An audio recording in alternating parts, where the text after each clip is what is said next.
नमो नमः। प्रवाचिका अहंतया जोशी अत्र समेषां स्वागतम्। एषा कथा श्रीमान योगीपुस्तकात् उद्धृता अस्ति। द्वितीयभागस्य षोडशी कथा एषा। अस्तु तर्हि आरंभं कुर्मः। जुन्नर अहमदनगर मारून राजे पुण्याला आले. पुण्याला येताच राजांना तातडीने पुरंदरास जावे लागले. पुरंदरावर आनंदी आनंद पसरला होता. गडावर तोफांचे आवाज होत होते. सईबाई प्रसूत होऊन राजांना पुत्ररत्न झाले होते. पहिला मुलगा थोरला गादीचा वारस जन्माला आला होता. बारशाची निमंत्रणे पाठवली गेली. बारशाच्या दिवशी मुलाचे नाव काय ठेवायचे हे विचारण्यासाठी सारे जिजाबाईंच्याकडे गेले. क्षणभर जिजाबाईंच्या डोळ्यात पाणी तरळले. त्या म्हणाल्या, जेव्हा ते तिकडे घडले तेव्हाच हा राहिला. शिवबा, तुमच्या दादा महाराजांचं नाव ठेवा. मुलाचे नाव संभाजी ठेवण्यात आले. जिजाबाईंनी संभाजीला उराशी कवटाळले. गमावलेला संभाजी परत आल्याचा भास झाला. संभाजी चांगल्या पायगुणाचा ठरला. पावसाळा संपायच्या आत कोंढाणा स्वराज्यात सामील झाला. शहाजीराजांच्या सुटकेसाठी द्यावा लागलेला गड परत आल्यामुळे राजांच्या मनातले एक शल्य निघून गेले. सईबाईंना अशक्तपणा फार आला होता. संभाजीला दूध पुरत नव्हते म्हणून जिजाबाईंनी नसरापूरजवळच्या कापूरवहाळ गावच्या गाडे नावाच्या चांगल्या मराठा घराण्यातील धाराई नावाची स्त्री गडावर आणून घेतली. धाराई संभाजीराजांची दूध आई बनली. संभाजीराजे पालथे होऊ लागले, पुढे सरकू लागले. त्यावेळी राजेही स्वराज्याचा होईल तो विस्तार करण्यात गुंतले होते. अनेक मोहिमा आखल्या जात होत्या. विजयाच्या वार्ता गडावर येत होत्या. अत्र्यांनी दंडराजपुरी काबीज करून जिऱ्याला मोर्चे लावले होते. नव्या मोहिमांचा खर्च चालू होता. त्याचबरोबर रायगड, प्रतापगड हे 2 गड उभारले जात होते. पाठवावा तेवढा पैसा अपुरा पडत होता. एवढे ते प्रचंड काम होते. गडाचे काम थांबू नये म्हणून राजे फार जागरूक होते. मोरोपंत पिंगळे सर्व खबर देण्यासाठी जातीने पुरंदरवर आले होते. त्यांनी राजांच्या कानांवर सर्व हकीकत घातली. राजे निश्वास सोडून म्हणाले, मोरोपंत, आम्ही एवढी लूट आणतो पण तुम्ही आमचा पाहता पाहता दिमाग उतरवता. महाराज, एवढी प्रचंड कामं उभी केलीत, त्याला खर्च व्हायचाच. आता कोट पुरा झाला आहे. वाडा सदर सजली की गड पुरा झाला. पंत, तुमच्या कामात अडचण येऊ नये असं फार वाटत होतं, पण काही दिवस काम बंद ठेवावं लागेल असं दिसतं. जशी आज्ञा. मोरोपंत किंचित नाराजीने म्हणाले. मोरोपंत, कष्टी होऊ नका. आम्ही प्रतापगडाचं काम शेवटास नेऊ आणि तेही तुमच्या हातून. राजांनी दिलासा दिला खरा, पण तेवढे बोलताना त्यांच्या मनाला पीळ पडला. ते तसेच उठून बाहेर आले. राजांचे पाय थबकले. वाड्याच्या चौकात संन्यासी उभा होता. राजे उद्गारले, कोण? रामशरण? जी. संन्यासी मुजरा करून म्हणाला. राजांनी त्याला खुणावले. राजांच्या पाठोपाठ संन्यासी चालू लागला. राजे बराच वेळ संन्याशाबरोबर बोलत होते. राजे जेव्हा खाली सदरेवर आले तेव्हा त्यांनी मोरोपंतांना हाक मारली. राजे आनंदाने म्हणाले, मोरोपंत, आम्ही मघा बोललो ते विसरून जा. गडाच्या कामाला लागा. त्यासाठी लागणारी संपत्ती आपोआप गडावर चालून येईल. आनंदित झालेले मोरोपंत नवा उत्साह घेऊन प्रतापगडावर गेले. गडावरून हुकूम सुटले. दुसऱ्या दिवशी पहाटे राजे मासाहेबांच्या दर्शनाला गेले. राजे म्हणाले, मासाहेब, कल्याणहून शाही खजिना बाहेर पडल्याची वार्ता आली आहे. स्वराज्याच्या कामी तो आशीर्वादच ठरावा. शक्य झालं तर तसंच कल्याण भिवंडी मारूनच आम्ही परत येऊ. सईबाईंचा शंभू बाळाचा निरोप घेऊन राजे गडाखाली उतरले. दादाजी कृष्ण व सखो कृष्ण लोहोकरे हे राजांचे सरदार आबाजी महादेव यांच्या नेतृत्वाने फौजेसह पुढे गेले होते. राजे आपल्या घोडदळासह कल्याणची वाट कापित होते. कल्याणचा सुभेदार मुल्ला अहमद कल्याणमध्ये निश्चिंतपणे बसला होता. विजापूर दरबारचा गोळा केलेला खजिना भरभक्कम सशस्त्र अश्वदलाबरोबर विजापूरच्या वाटेवर रवाना करून सुभेदार निश्चिंत झाला होता. खजिन्याबरोबर खुद्द त्याचा मुलगा मुल्ला याहिया आपल्या पत्नीसह जात होता. दिवसा उजेडी घाटातून खजिना धीमेपणाने प्रवास करीत होता. गाड्यांच्या चाकांचा खडखडाट घाटात दूर ऐकू जात होता. खजिन्याच्या अग्रभागी उमद्या घोड्यावर स्वार झालेला तरुण मुल्ला वारंवार मागे वळून आपल्या पथकावर नजर टाकीत होता. समोर वळण आले की हाती तळपते तेगे घेतलेली अश्वपथकाची तुकडी पुढे जाऊन रस्ता निर्धोक असल्याची खात्री करून घेत होते. मेण्यातून जाणारी तरुण सुभेदार सून मेण्याचे पडदे किंचित बाजूला करून घाटाचे निसर्ग सौंदर्य पाहत होती. दोन्ही बाजूंच्या घनदाट रानातून शेकडो डोळे आपल्यावर नजर ठेवीत आहेत याची कुणाला कल्पना नव्हती. घाटाची चढण लागली. अवजड बोजाने लादलेल्या गाड्या कष्टाने ओढल्या जाऊ लागल्या. बैलांच्या पाठीवर चापकांचे पट्टे फुटू लागले. बैलांना दिलेल्या आवाजांनी रान दणाणून गेला. पाय रोवीत मार सहन करीत ती मुकी जनावरे कष्टाने पाऊल उचलीत होती. गाड्या हळूहळू पुढे सरकत होत्या. जेव्हा उभा चढ लागला तेव्हा खजिन्याचा भारीच गोंधळ उडाला. अश्वपथक पायउतार झाले. गाड्यांच्या चाकांना दोहो बाजूंनी शिपायांचे हात लागले. थंडीच्या दिवसातही सारे घामाघूम झाले. घाट पार होण्याची धडपड प्रत्येकाच्या चेहऱ्यावर दिसत होती.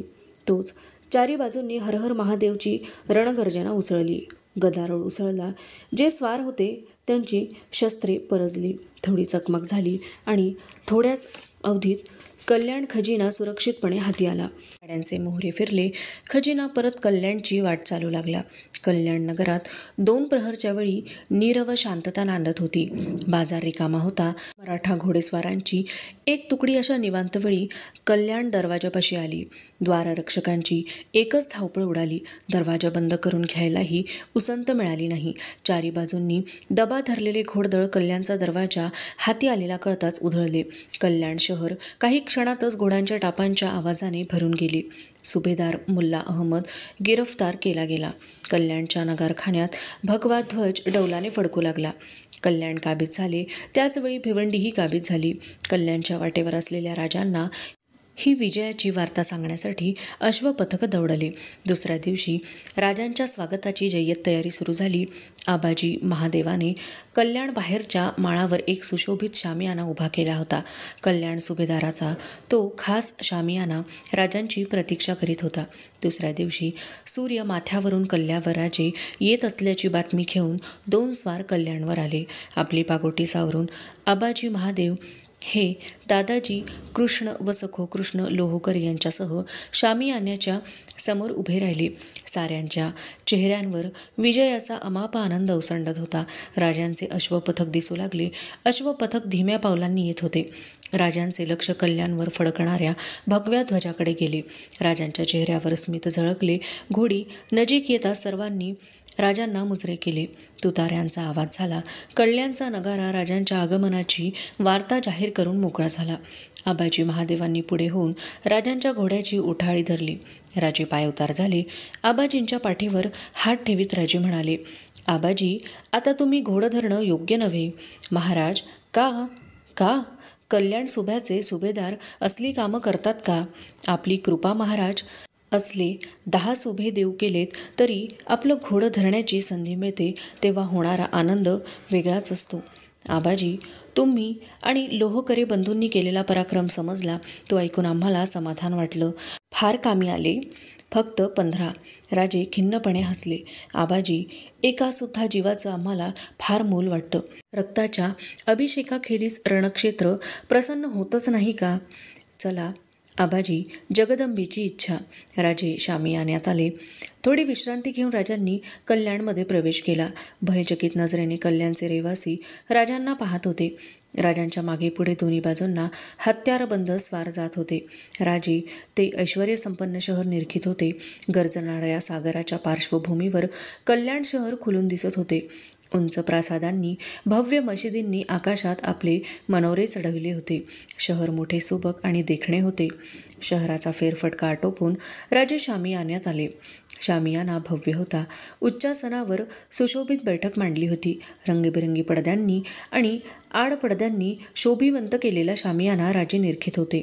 रुजाम्याच्या गालिचांनी जमीन आच्छादून गेली होती. धूपदाण्यांतून शामियान्यात सुगंध दरवळत होता.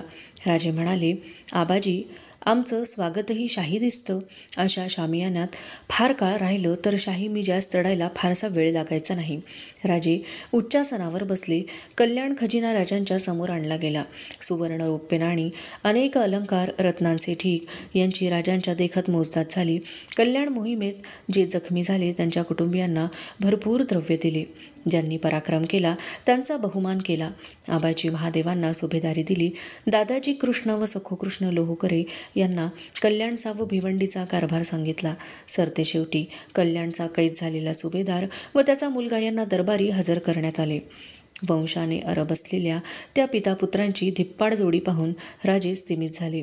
गोरे पान, उंचेपुरे, देखणे पुरुष, घायाळ, संतप्त नजरेने ते राजांच्याकडे पाहत होते. राजांनी त्यांना मोकळे करण्याचा हुकूम केला. बाइज्जत विजापूरला जाण्याची परवानगी दिली. जीवाची आशा सोडून मृत्यूला उभे ठाकलेले दोघे त्या आज्ञेने चकित झाले. आबाजी महादेव पुढे झाले. त्यांनी राजांना मुजरा केला. राजांनी विचारले, आबाजी काय आहे? महाराज, आणखी एक कैदी हजर व्हायचा आहे. कोण आहे? कल्याण सुभेदाराची सून. राजे संतप्त झाले. ते म्हणाले, आबाजी आवंढा गिळत म्हणाले, महाराज, गैरसमज होतो. कल्याण खजिना लुटला तेव्हा ही सून आपल्या नवऱ्याबरोबर विजापूरला जात होती. सारे गिरफ्तार केले गेले, त्यात तीही सापडली. आपल्या आज्ञेखेरीज तिचा निर्णय कोण घेणार? राजांचा संताप निवळला. राजे म्हणाले, आबाजी, मनात आणलं असतं तर ते तुम्हीही करू शकला असता.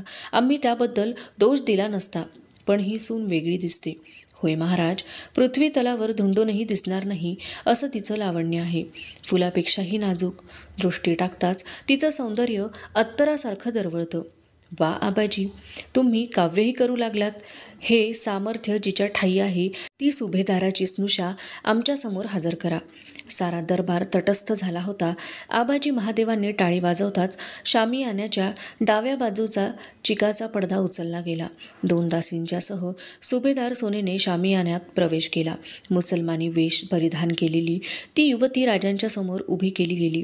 तिच्या चेहऱ्यावर झिरझिरीत ओढणीचे अवगुंठन होते. मेहंदीच्या लाल रंगाने चित्रित झालेले तिचे नाजूक पंजे कंप पावत होते. सुकुमार गौर पावलांचे अंगठे रुजाम्याच्या गालिच्यात रुतत होते. राजांनी एक दीर्घ श्वास घेतला. क्षणभर डोळे मिटले आणि क्षणात ते उघडले. त्या युवतीवरची नजर ढळू न देता राजे उठले. उच्चासनावरून उतरले. धीमी पावले टाकीत राजे त्या युवतीच्या नजीक गेले. तांबड्या रुजाम्याच्या गालिच्यावरून सामोरे येऊन ठाकलेले राजांचे पाय नतमस्तक युवतीला दिसत होते. राजांनी सुभेदाराकडे पाहिले. दोघांच्या नजरेत तीव्र संताप उमटला होता.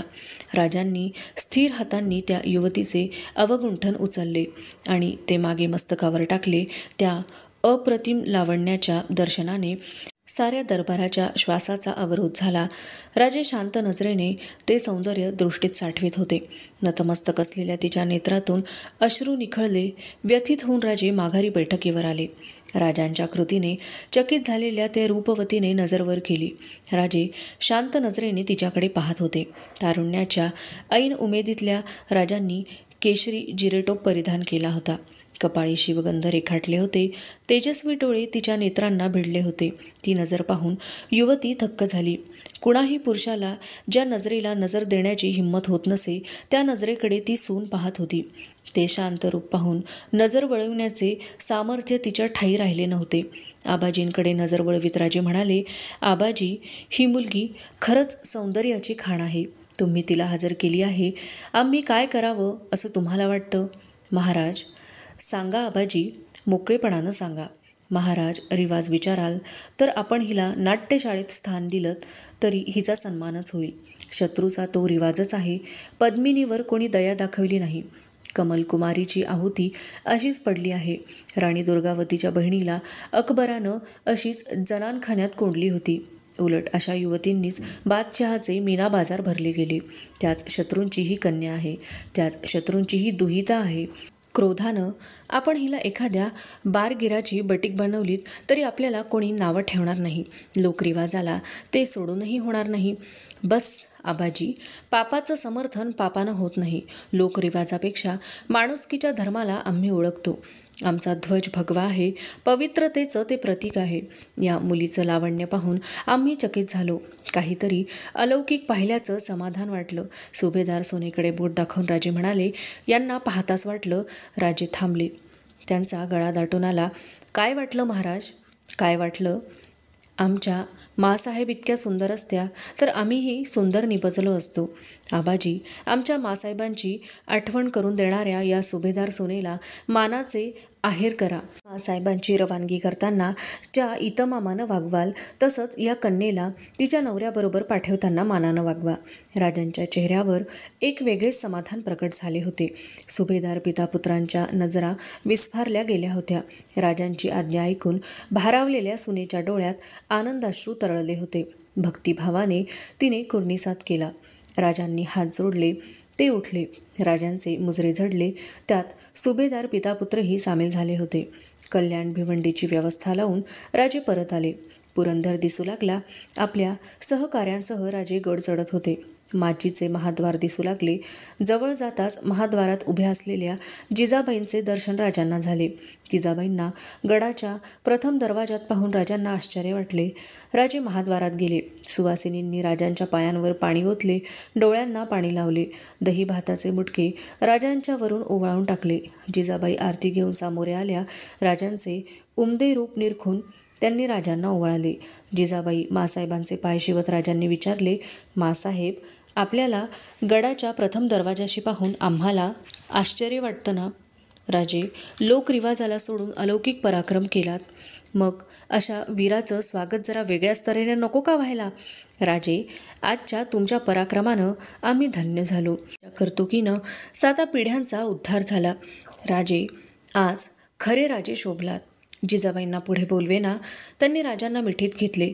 सारे ते दृश्य भारावून पाहत होते. रात्री राजे महालात आले तेव्हा शंभूराजे झोपले होते. सईबाई थकल्या होत्या. राजे म्हणाले, बरं वाटत नाही तर सई विश्रांती घ्यावी. एवढा पराक्रम करून आलात. जेव्हा कल्याण सुभेदाराच्या सुनेची बातमी कळली तेव्हा काय वाटलं ते कसं सांगू? वाटलं पंख लावून जावं आणि असतील तिथं स्वारींना गाठावं. आणि सईबाई लाजल्या. त्या म्हणाल्या, सारीच थट्टा वाटते, आम्ही नाही बोलणार. राजे हसले. ते म्हणाले, छे, ते नाही चालायचं. जे ऐकण्यासाठी कान उतावीळ होते ते तसंच राहून गेलं. चला. सईबाई लाजलेल्या पाहून राजे परत हसले. स्वतःला सावरून सईबाईंना विचारले, एक विचारू? खरं सांगाल? सई, आम्ही कधी खोटं बोलतो का? सुभेदाराची सून सुंदर होती? हो, होती. खूप खूप, राजे म्हणाले. मग? पण ती तुमच्या इतकी सुंदर नव्हती. राजे म्हणाले. चला, परत थट्टा करू लागला. मी काय सुंदर आहे? राजे उठले. सईबाईच्या जवळ जाऊन त्यांचा चेहरा आपल्याकडे वळवीत राजे म्हणाले, मी थट्टा नाही केली. आम्ही खरं तेच सांगतो. ते सौंदर्य पाहिलं पण फार कमी भासलं. मोहविण्यासारखं त्यात काहीच नव्हतं सई. सौंदर्य मनाच्या स्नेहातून प्रगट होतं. जिव्हाळ्यानं ते ज्ञात होतं. तशा रूपाला तोड नसते. राजांच्या त्या भावनाविवश नजरेला नजर देण्याची ताकद सईबाईंना राहिली नाही. त्यांनी आपलं मस्तक राजांच्या खांद्यावर टेकले. राजांच्या करपाशात सईबाई केव्हा विसावल्या हे त्यांनाही कळले नाही. अधुना द्वितीय भागस्य सप्तदशी कथा एषा. कल्याण भिवंडी काबीज करून राजे तातडीने पुरंदरला आले. मकर संक्रांत उजाडली. कल्याण भिवंडीचा आनंद साऱ्यांच्या मुखावर दिसत होता. कल्याणच्या प्रवासाने राजे थकले होते. 2 प्रहरी जेवण करून राजे आपल्या महालात गेले. पलंगावर विचार करीत राजे कलंडले असता केव्हा झोप लागली तेही राजांना कळले नाही. राजे अचानक जागे झाले. पश्चिमेच्या खिडकीतून सूर्यकिरणे आत आली होती. कानांवर डफ तुणतुण्याचा आवाज येत होता. पोवाड्याचे शब्द कानांवर पडत होते. राजे ऐकत होते. पोवाडेवाला कल्याण खजिन्याचा भाग ऐकवीत होता. राजांच्या पुढे अगणित दौलत ओतली होती. ती दौलत बघून सारे दिपले होते. आबाजी सोनदेवांनी राजांना सांगितले, याहीपेक्षा नामी रत्न मिळाले आहे. आज्ञा असेल तर हजर करतो. राजांनी मान डोलवली आणि सुभेदाराची सून दरबारात आली. तिलोत्तमा, उर्वशी, रंभा या साऱ्यांनी लाजावे असे तिचे सौंदर्य होते. राजा ते पाहून थक्क झाला. बसल्या जागी त्याचा कंठ दाटून आला. तो म्हणाला, सोनदेव, हे काय केलं? परस्त्री म्हणजे माता. तिची बेइज्जत का केलीत? राजांनी सांगितले. आमच्या माँसाहेब इतक्या सुंदर असत्या तर आम्ही देखील असेच सुंदर निपजलो असतो. राजांनी आई म्हणून तिचा सन्मान केला. राजाच्या पराक्रमाने पातशाहीला कापरा भरला. पातशाही थरारली. राजांना ते ऐकणे असह्य झाले. उठत त्यांनी हाक मारली, कोण आहे? हुजऱ्या आत आला. संतप्त राजांनी विचारले, काय चाललंय खाली? माँसाहेब पोवाडा ऐकतात. माँसाहेबांचे नाव ऐकताच राजांचा संताप निवळला. भराभर जिना उतरून ते खाली गेले. चौकाच्या प्रवेशद्वारातच त्यांची पावले अडखळली.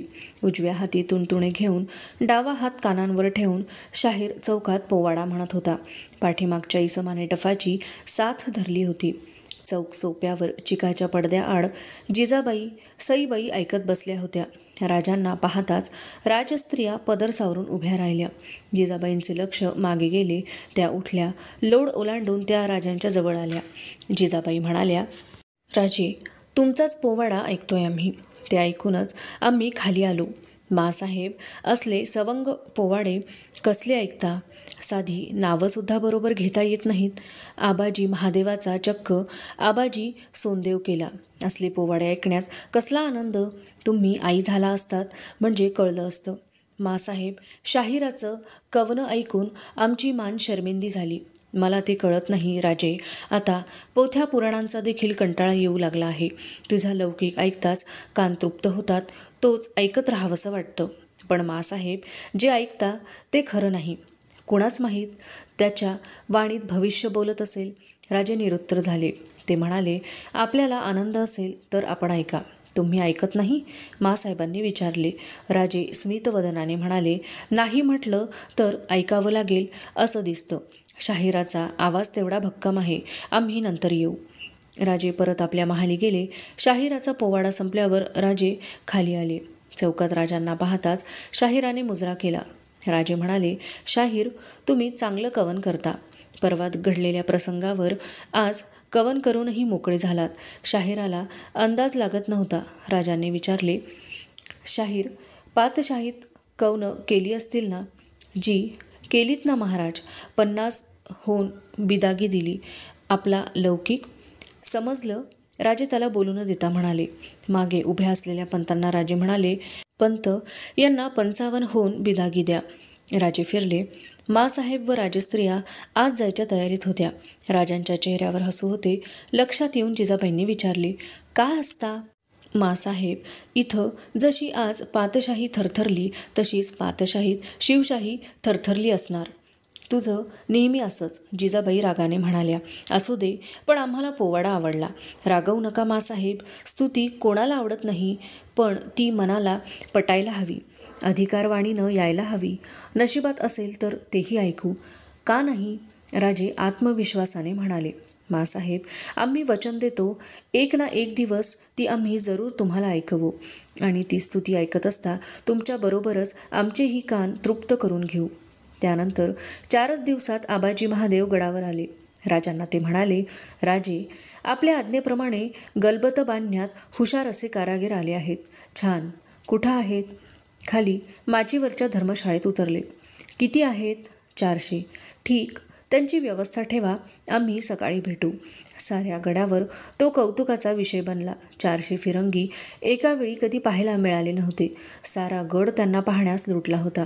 जिजाबाईंनी विचारले, राजे, एवढे फिरंगी कशाला गोळा केलेत? माँसाहेब, आमची हद्द सागरापर्यंत पोहोचली. सागर किनारा राखायचा तर गलबत उभी करायला नकोत? हे फिरंगी त्यात निष्णात आहेत. त्यांची नेमणूक आम्ही करणार आहोत. दुसऱ्या दिवशी 400 फिरंगी राजवाड्यात आले. आपल्या भव्य टोप्या काढून त्यांनी कुर्निसात केला. त्यांचा प्रमुख पुढे आला.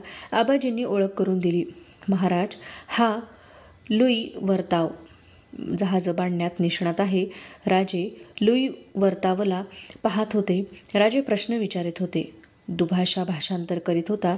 लुई वर्तावच्या उत्तराने राजे प्रसन्न झाले. साऱ्या फिरंग्यांना भरपूर द्रव्य देऊन राजांनी त्यांना नोकरीत घेतले. कल्याणकडे जाण्याची आज्ञा दिली. फिरंगी गेले. राजे आबाजींना म्हणाले, आबाजी, फिरंग्यांना जे लागेल ते द्या. शक्यतो लवकर आमची संगमेश्वरी जहाजं तयार करून घ्या. त्यांच्या कामात खोटी पडू देऊ नका. आणि एक लक्षात ठेवा, त्यांच्या हातांखाली जी माणसं द्याल ती हुशार, हरहुन्नरी निवडून द्या. एकही साधा माणूस त्यांच्या हातांखाली घालू नका. फिरंगी राजांचा निरोप घेऊन दुसऱ्या दिवशी कल्याणच्या वाटेला लागले. कल्याणला गलबते बांधायला सुरुवात झाली. बातम्या येत होत्या आणि अशीच एक बातमी गडावर आली. राजे तातडीने कल्याणला गेले. आबाजी महादेव चिंतातूर होते. राजांनी विचारले, आबाजी काय झालं? महाराजा, फिरंग्यांना अगदी ऐश्वर्यात ठेवलं होतं. त्यांच्या सर्व मागण्या पुरवल्या होत्या. कामही ते निष्ठेने करीत होते. पण एके दिवशी गोव्याहून एक फिरंगी आला. त्यानं काय कान भरवले कुणास ठाऊक. रातोरात सारे फिरंगी आपलं सामान टाकून पळून गेले. मुंबईला ते गेले अशी बातमी आहे. राजे शांत होते. त्यांनी विचारले, मग गलबतांचं काम बंद आहे, त्याचमुळं आपणास त्रास द्यावा लागला. चला पाहू. राजे आबाजींसह खाडीवर आले. गलबतांच्या बांधणीसाठी प्रचंड आकाराची पायाड उभी केली होती. सारा किनारा भरला होता. लाकडाच्या फळ्यांचे ढीग लागले होते. गलबतांच्या सामानाने केवढा तरी पसारा मांडला होता. कामावर किती माणसं होती? 1,500 कामगार होते. सारे पारखलेले आहेत? जी. लुई वर्तावच्या हाताखाली कोण होतं? त्यांना बोलवा. लुईंच्या हातांखाली काम करणाऱ्यांना राजांच्या समोर हजर केले. आम्ही ही गलबतं पुरी करायला सांगितली तर कराल? म्होरक्या म्हणाला, राजे, संधी मिळाली तर फिरंग्यांपेक्षा नामी गलबतं तयार करू. ठीक आहे, गलबतांचं काम सुरू करा. काम चांगलं झालं तर आमच्या आरमाराचं काम तुम्हाला देऊ. आबाजी आश्चर्यचकित होऊन ऐकत होते. राजे म्हणाले, आबाजी, त्यात आश्चर्य कसलं? जेव्हा फिरंगी आले तेव्हाच असं काहीतरी होईल याची अटकळ आम्हाला होती. त्यासाठीच हरहुन्नरी माणसं नेमायला सांगितली होती. पण फिरंगी गेले का? का? फिरंग्यांच्यात आणि आमच्यात फार फरक आहे. आबाजी, प्रत्येक फिरंगी आपल्या देशाशी इमान राखून आहे. म्हणूनच एवढ्या दूरवर येऊन ते राज्य करतात. त्यांना निरोप गेला असेल, आज ना उद्या आमच्याशी त्यांची लढत होणार. हे फिरंगी राज्यकर्ते ओळखून आहेत. उद्याच्या शत्रूला मदत करण्याइतके का ते मूर्ख आहेत? त्यांना नुसता निरोप आला आणि भवितव्याची चिंता न करता आपल्या राज्याशी इमानी असलेले फिरंगी आमची नोकरी सोडून गेले. त्याच्या उलट आमची माणसं पातशाहीची नोकरी पत्करून आमचे शत्रू होऊन आम्हावर चालून येतात. शत्रू म्हणून त्यांच्याशी आम्हाला लढावं लागतं. आबाजी, ही गलबतं पुरी झालीच पाहिजेत. त्या कामात आता व्यत्यय येऊ देऊ नका. बंद पडलेले गलबतांचे काम सुरू करून राजे परत आले. राजे गडावर आल्यानंतर थोड्याच दिवसांनी त्यांनी माहुलीवर हल्ला करून माहुली काबीज केली. निजामशाहीशी टक्कर देताना शहाजीराजांनी तो शेवटचा किल्ला लढवलेला होता. राजांच्या विजयाने मराठी राज्याच्या सीमा आता चौफेर वाढल्या होत्या. ते राज्य बंदिस्त व सुरक्षित करणे आवश्यक होते. शामराज निळकंठांच्या जागी मोरोपंत पिंगळ्यांची पेशवे म्हणून नेमणूक केली होती. निळो सोनदेवांना मुजुमदार नेमले. नेताजी पालकर सरनोबत होते. आबाजी महादेवांना सुरनीस म्हणून नेमून घेतले. राजांचे घोडदळ 10,000 झाले होते. तेवढेच पायदळ होते. त्यावर येसाजी कंक याची नेमणूक केली होती. गडांची संख्या 40वर गेली होती. राजे सदैव मोहिमात गुंतलेले. त्यामुळे कारभाराची देखरेख, न्यायनिवाडे खुद्द जिजाबाईंनाच पाहावे लागत. दप्तर आधीच राजगडावर गेले होते. जिजाबाईंचा मुक्काम राजगडावर हल्ला. त्यावेळी राजे कर्नाटकच्या दुसऱ्या मोहिमेत गुंतले होते. राजे कर्नाटकातून जेव्हा आले त्यावेळी राजांच्या या वाढत्या पराक्रमाने विजापूर दरबार आणि मोगलाई पुरी अस्वस्थ झाली होती. उत्तरेकडे जाण्यासाठी अधीर बनलेला औरंगजेब बऱ्हाणपूरला गेला होता. जुन्नर नगर लुटल्याचा संताप त्याच्या मनात होता. राजांनी आपले वकील पाठवून त्याचा राग शांत करण्याचे धोरण चालू ठेवले होते. महम्मद आदिलशहा वारल्यानंतर विजापूरला पुष्कळ बदल झाले. विजापूरची सर्व सत्ता आदिलशहाची बेगम बडीसाहेबीण हिच्या हाती आली. विजापूर दरबारच्या पूर्वीच्या राजवटीतील एक मुत्सद्दी तिने बळी घेतला. खान महम्मदास तिने मारवले. नंतर बहलोल खान तिने मारविला. ज्या फत्तेखानाने पुरंदरला वेढा घातला होता त्याला विजापुरास विष देण्यात आले. त्यामुळे विजापूरच्या दरबाराचे वजन कमी झाले. या परिस्थितीचा फायदा घेऊनच शिवाजीराजांनी कर्नाटकच्या मोहिमा आखल्या. राजांच्या वाढत्या पुंडाईने त्रस्त होऊन विजापूर दरबारने शहाजीराजांना मुलाला आवरायला सांगितले. पण शहाजीराजांनी आपला मुलगा व पत्नी आपल्या कह्यात नाहीत, त्यांचे दरबार हवे ते करू शकतो असे सांगून शिवाजीराजांच्या कृत्यातून आपला हात काढून घेतला. उलट शिवाजीच्या भागात चांगले सुभेदार नेमण्याची सूचना केली. त्यानुसार बड्या साहेबिणीने विजापूरचा बलवत्तर खान अफजल यास परत सुभेदार नेमले. कुडाळ सावंत कोकणात बलवत्तर होते म्हणून त्यांचे पारिपत्य करण्यासाठी रणदुल्ला खानाचा मुलगा रुस्तुम जमा याची नेमणूक केली. कुडाळकर लखम सावंत हा आदिलशाहीतील वतनदार देसाई, पण काहीसा स्वतंत्र बाण्याचा. शृंगारपूरचे सुर्वे, गवलेकर, सावंत ही मंडळी अशीच स्वतंत्र बाण्याने राहणारी होती. रुस्तुम जमा आपल्यावर चालून येतो हे कळताच कुडाळकर लखम सावंतांनी रुस्तुम जमाला तोंड देण्याची तयारी केली. रुस्तुम जमाने चढाई करून रांगणा किल्ला काबीज केला. कुडाळचे खेम सावंत व लखम सावंत यांनी धैर्याने लढाई चालू ठेवून शिवाजीराजांच्याकडे आपला वकील पितांबर शेणवी यास पाठवून राजांचे सहाय्य मागितले. राजांनी सावंतांना अभय दिले. राजांचे आणि लखम सावंतांचे सैन्य एक होऊन त्यांनी रुस्तुम जमाचे संकट परतविले. सावंतांचा गेलेला सर्व मुलूक परत मिळवून दिला. त्याबद्दल फोंडा किल्ला व त्या भोवतालचा तालुका राजांना देऊन सावंतांनी राजांचे मांडलिकत्व पत्करले. कुडाळ सावंत स्वराज्याचे पहिले मांडलिक बनले. जावळी इतकाच दुर्गम आणि आदिलशाहीला जवळचा असा हा महत्त्वाचा कुडाळ प्रांत शिवाजीराजांच्या लगामी आला. कुडाळ सावंतांना अभय देऊन राजांनी तळे घोसाळे जिंकले. परत येत असता गवलेकर सावंत राजांच्या भेटीस आले. राजांनी त्यांचा बहुमान केला. त्यांना नावाजून आपल्या पदरी ठेवून घेतले. त्यांचपाशी एक नामांकित तलवार होती. गवलेकर सावंतांनी ती धोप तलवार राजांना नजर केली. फिरंगी बनावटीचे ते अप्रतिम हत्यार पाहून राजे खुश झाले. ते म्हणाले, सावंत, ही फिरंगी पाहून आम्ही प्रसन्न आहोत, पण शस्त्र हे जिंकायचं तरी असतं किंवा खरीदायचं तरी असतं. हा मैत्रीचा गुंता पडला आहे, तो सोडवायचा कसा? राजांनी या तलवारीसाठी 300 होन व मानाचा पोशाख देऊन सावंतांना गौरविले. राजांनी फिरंगीचे नाव भवानी तलवार असे ठेवले. एकापाठोपाठ झालेल्या ह्या मोहिमांमुळे राजांच्यावर पुष्कळ ताण पडला. राजांना बरे वाटेना. वैद्यराजांनी विश्रांतीचा सल्ला दिला. राजांनी विश्रांतीसाठी हरिहरेश्वर निवडले. समुद्रकाठी तीर्थाच्या जागी राजे जाऊन राहिले.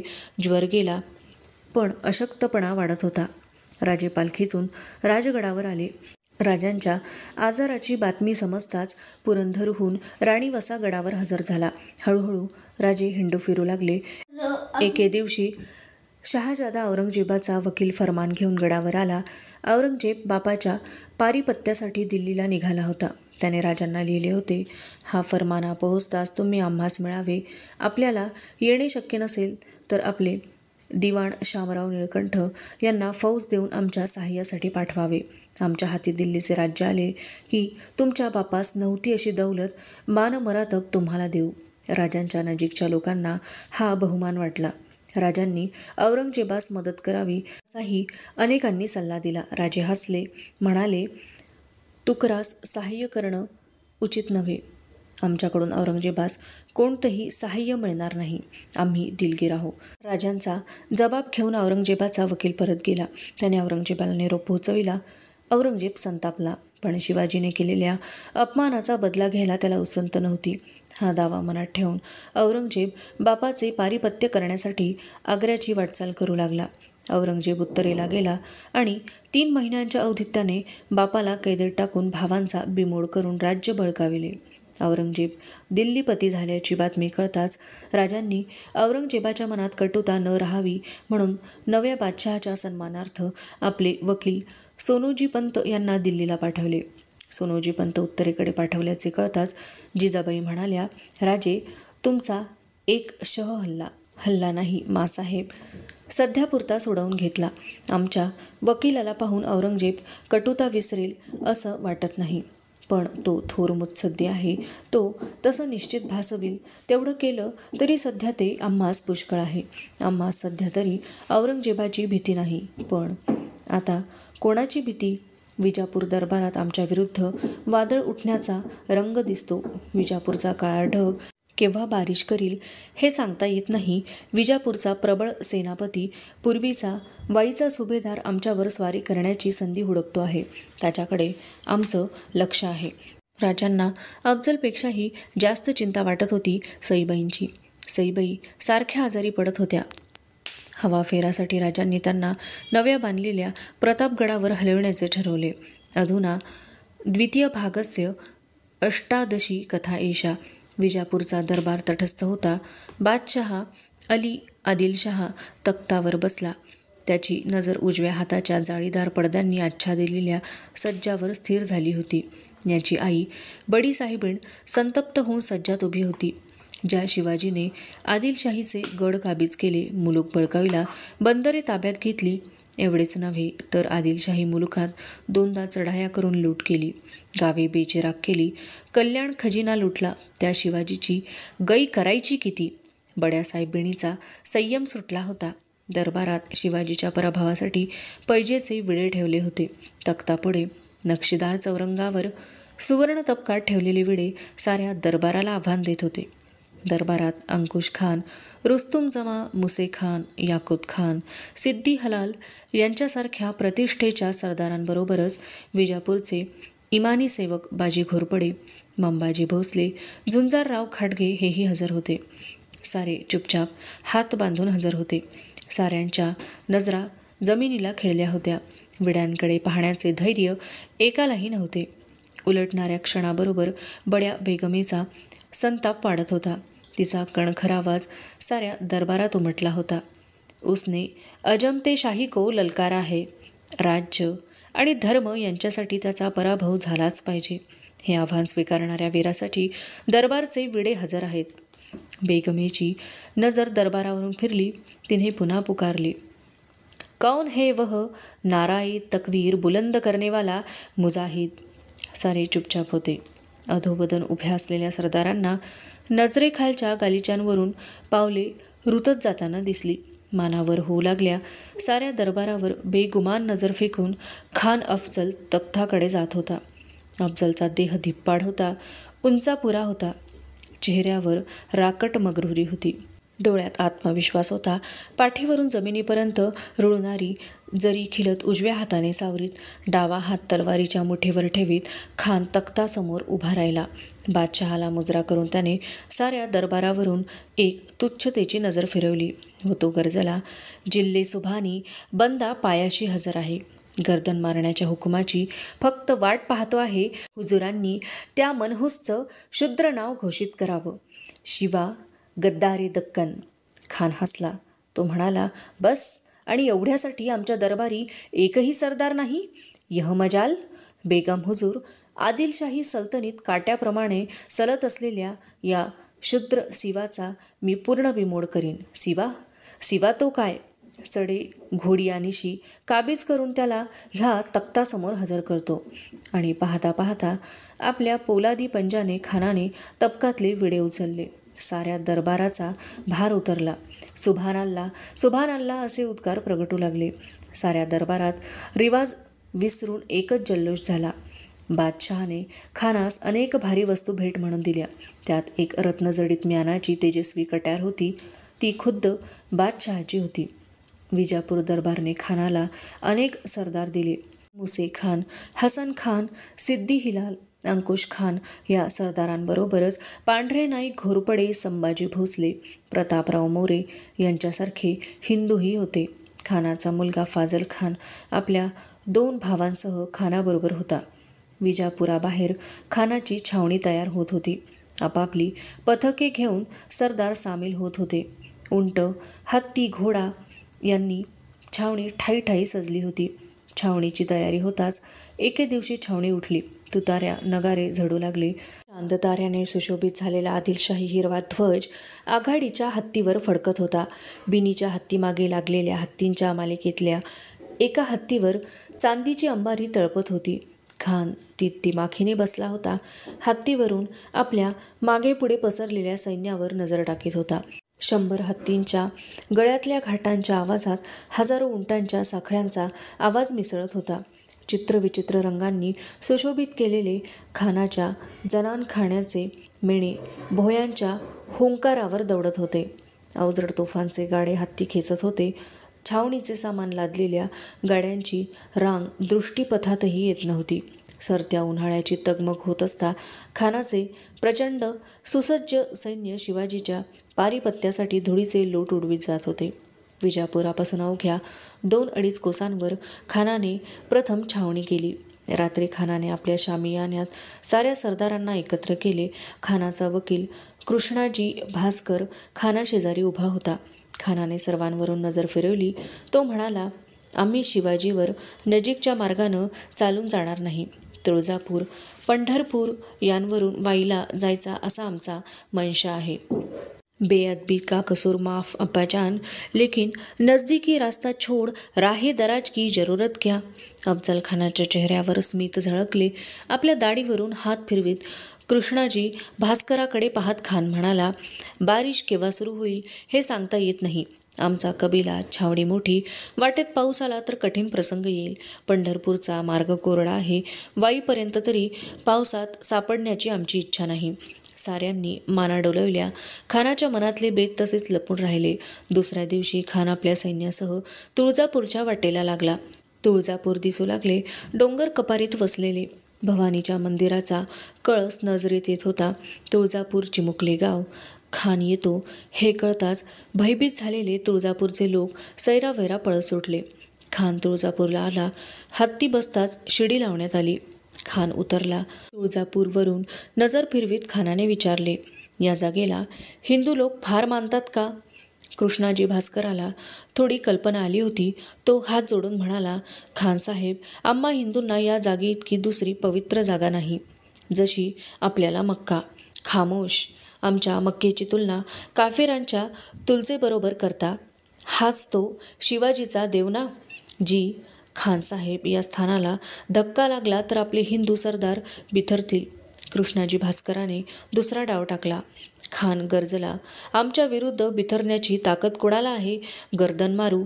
कृष्णाजी, आम्ही वाईचे सुभेदार होते. आम्ही एका देवळाला हात लावला नाही. बुतचिकनी केली नाही. नतीजा शिवाजी शिरजोर झाला. काफिर माजले. नाही कृष्णाजी, आता मुल्तक लिहाज नाही. हा अफजल म्हणजे दीनदार फुक्र शिकन, दीनदार बुतशिकन, कातिले मुतमर्दिदान. अफजल खानाचे खरे रूप प्रगट झाले होते. अफजल म्हणजे इस्लामचा बंदा, काफिरांचा कर्दनकाळ, बंडखोरांचे शिरकाण करणारा. खानाने तुळजापुराकडे बोट दाखवले व तो ओरडला, बेचिराग करा, लुटा. एवढ्याशा गावावर दिन दिन म्हणत खानाचे सैन्य तुटून पडले. एखाद्या सशावर 10-12 कुत्री एकदम तुटून पडावी आणि पाहता पाहता ससा दिसेनासा व्हावा, तसे तुळजापूर दिसेनासे झाले. खान धीमी पावले टाकीत पायऱ्या उतरून गेला. देवीच्या देवळातील भोपे खानाच्या पुढे आले, पण खानाने त्यांना हाकलून दिले. दिसेल ती मूर्ती फोडीत खानाने देवळात प्रवेश केला. तुळजाभवानी सामोरी उभी होती. अष्टभुजा. पायांशी तिने महिषासूर धरला होता. हातातले शस्त्र महिषासुराला छेदित होते. शांत नजरेने देवीसमोर ठाकलेल्या अफजलकडे पाहत होती. देवीकडे पाहत खान मोठ्याने हसला. साऱ्या गाभाऱ्यात तो आवाज घुमला. खान ओरडला, ए बुते काफरान, बताओ मुझे तेरी करामत, बताओ तेरी अजमत. खानाचे हात उचलले गेले. मूर्तीवर घाव पडला. तुळजाभवानी कल्ली, भंगली, फुटली. प्रत्येक प्रहाराबरोबर खान हसत होता. देवीचे तुकडे ठिकऱ्या उडत होत्या. देवीचे देऊळ लुटले गेले. खानाने देवीसमोर गाय मारली. खानाचा राग शांत झाला. खानाला आता दिसत होते पंढरपूर. अवशिष्टा कथा अग्रिमे भागे पठिष्यते. अस्तु तर्हि पुनर्मिलामः. तावन् मंगलं भूयात्, शुभं भूयात्. नमो नमः. धन्यवादः.